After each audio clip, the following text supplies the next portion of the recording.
Marhaba ya Halwin, كيفكن اليوم? Je suis tellement content de vous retrouver aujourd'hui parce que c'est une vidéo de cuisine, c'est une pâtisserie libanaise que vous êtes nombreux à demander et ce depuis longtemps.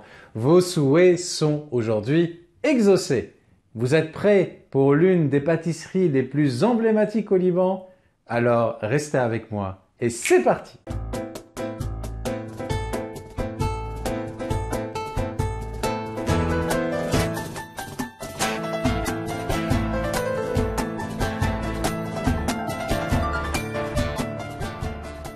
Je suis très heureux les amis de vous retrouver et de retrouver également Déborah qui nous propose aujourd'hui la recette des marmoules. Les marmoules, ce sont ces petits gâteaux friables fourrés à la pistache, aux dattes, aux noix, aux amandes. Il y en a de tellement de genres, plus ou moins croquants, saupoudrés de sucre ou pas et tellement parfumés, un délice. Très apprécié au Liban et pas forcément évident à faire, donc Déborah, avec tout son talent habituel, va vous montrer étape par étape comment les faire. Comme toujours, au début de la vidéo, je vous afficherai l'intégralité des ingrédients que je vous note aussi dans le commentaire qui est épinglé en dessous ainsi que dans la description de la vidéo. N'oubliez pas aussi, si vous êtes en région parisienne, que Déborah est là pour pouvoir répondre à vos commandes. Vous savez que la cuisine est une passion, mais c'est également son métier. Et maintenant qu'on a eu la chance de passer notre commande, nous aussi, pendant les fêtes passées, je peux vous garantir que c'est un bonheur, c'est délicieux. Alors, faites vos commandes, les plats dont vous avez envie, contactez-la. À côté de moi, normalement, s'affichent toutes les informations pour que vous puissiez la contacter. Vous pouvez le faire par WhatsApp, vous pouvez le faire sur ses réseaux sociaux. Et en plus de ça, elle m'a dit qu'elle fait chaque semaine un menu à la carte si vous avez envie de vous régaler. Donc, toutes les informations auprès de Déborah. N'hésitez pas. Je ne le répéterai jamais assez, n'oubliez pas, si vous arrivez sur la chaîne et que vous ne vous êtes pas encore abonné, faites-le, cliquez sur le pouce vers le haut pour apprécier la vidéo, cliquez sur l'abonnement, la cloche aussi si vous voulez être toujours averti par YouTube quand une nouvelle vidéo est en ligne. N'oubliez pas que c'est le meilleur moyen de montrer votre soutien, votre amour à deux pas du Liban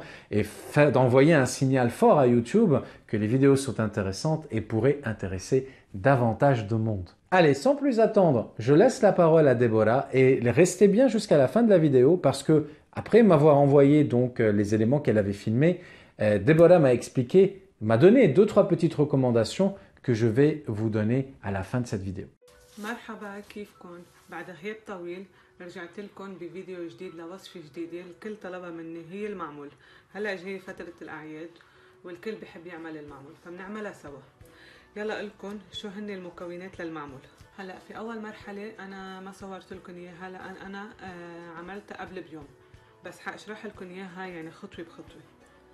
اللي عملته اخذت السميد 2 سميد مع السمنه. السمنه بدها تكون شوي دايبه يعني بحراره الغرفه. هلا في برد فنحن بدها تكون شوي دايبه ابدا مش سخنه تكون يعني شوي دايبه. لكن اخذت السميد 2 سميد.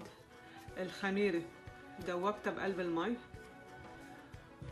والسميد فركته منيح كتير مع السمنة خليتهم يتشربوا والسكر أكيد ورجعت زدت عليهم المي ومع الخميرة أكيد وتركتهم يرتاحوا ليلة. هلأ حسب الكمية اللي عندنا يعني كمان يعني فينا نريحهم ليلة فينا نريحهم بس مينيموم 5 ساعات لازم يرتاحوا. فبعد ما ريحتن كتير منيح عطتني هذه النتيجة. فهلأ بدنا نيجي على الخطوة الثانية. الخطوة الثانية اللي عندي هي بدي حط المي زهر والمي ورد اللي عندي وبلش اعجنها. ليش ما بنحط المي زهر ومي ورد قبل؟ يعني مثلا بالليل اللي قبل او شيء لان ممكن يعطيها طعم تمرورة او شيء هيك. فالاحسن انه نستعمل المي زهر والمي ورد نفس اليوم. فأنا هلأ بدي أعجنه حتى تصير عندي عجينة متماسكة. هلأ العجينة عندي صارت جاهزة بتركها ترتاح شوي شي 10 دقايق وبهيدا الوقت بدي أحضر الحشوة للمعمول. أنا اليوم استعمل الفستق الحلبي والتمر. هلأ سوا بدنا نحضر حشوة الفستق الحلبي، الحشوة للمعمول. فهي نفس الطريقة للجوز. هيدي الكمية اللي أنا استعملتها من العجينة بدها نص كيلو جوز أو نص كيلو فستق حلبي مع كباية سكر وربع كباية مي ورد. فأنا عملت النص تقريبا، بدي أعمل فستق حلبي وأعمل التمر. فلهيك بدنا سكر، اخد أنا ملعقة ما بدنا إياها كتير حلوة، مي ورد،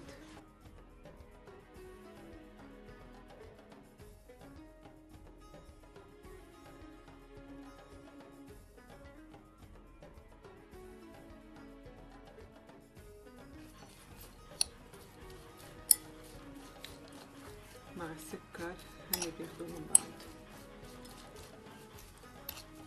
هلا الحشوة تبع التمر حط شوية كانيل، ونقطة كتير مهمة بنحط سمنة تكون يعني سخنة شوي لحتى التمر اللي عنا يعني شوي قاسي بيكون، نقدر يعني نعجنه مليح.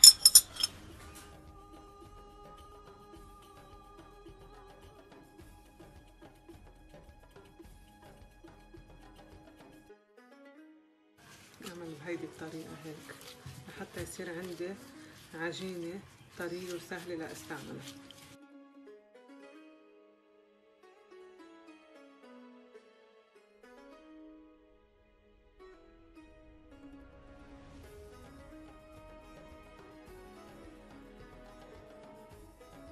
بعد ما حضرت الحشوات وعملت العجينة بهيدي الشكل لحتى احشيها، عملت انا كل عجينة تقريبا بوزن 30 ل 35 جرام.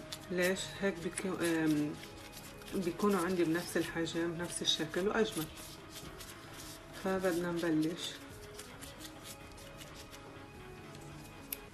اخذت التمر نسكرها بهذا الشكل،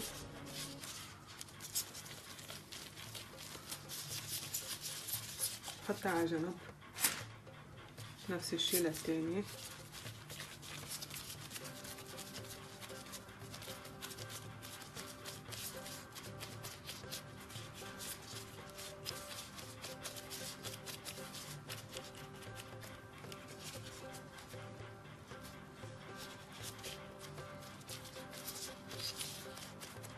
سكرها منيح.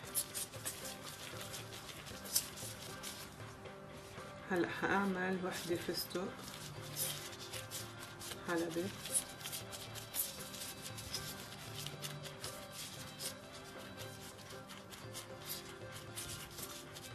ننتقل للمرحلة نحطهم بالقالب.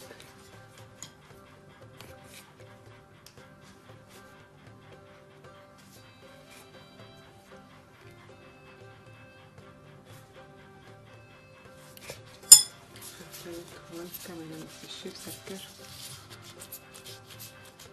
هيك ليخلص كل شي عندي.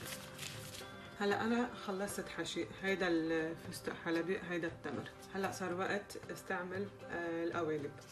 في عنا القالب الخشب، انا صراحة ولا مرة استعملته، اليوم بدي استعمله معكم. في عنا هول هيك، وهيدا عادة بستعمله للتمر، بس اليوم بدي جرب شي تاني. هيدا الموديل لقيته على الانترنت، حبيت الفكرة. في كذا شي من هيك هون وهيدا. فعلا نجرب سوا. بدي جرب هيدا للفستق لنشوف.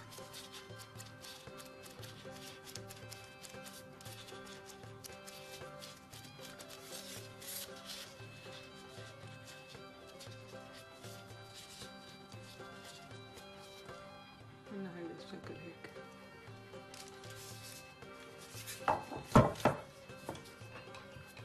وبدي جرب التمر بهيدا.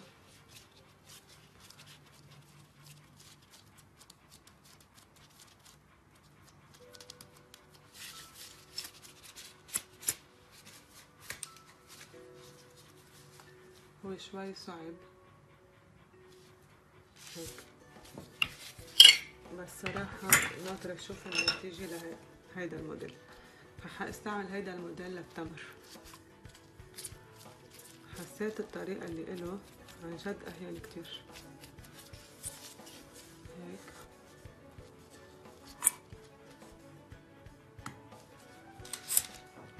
بعد ما حطينا المعمول بالفرن لمدة تقريبا 20 دقيقة، بس دايما مع المراقبة، حرارة لتقريبا 180 درجة لياخدوا هيدا اللون الحلو.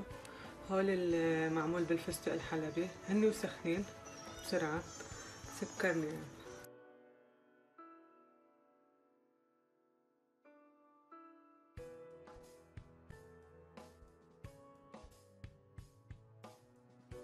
Je pense, les amis, que tout comme moi, vous avez l'eau à la bouche. Si vous avez envie de faire votre commande de marmoule, n'hésitez pas à contacter Déborah aussi.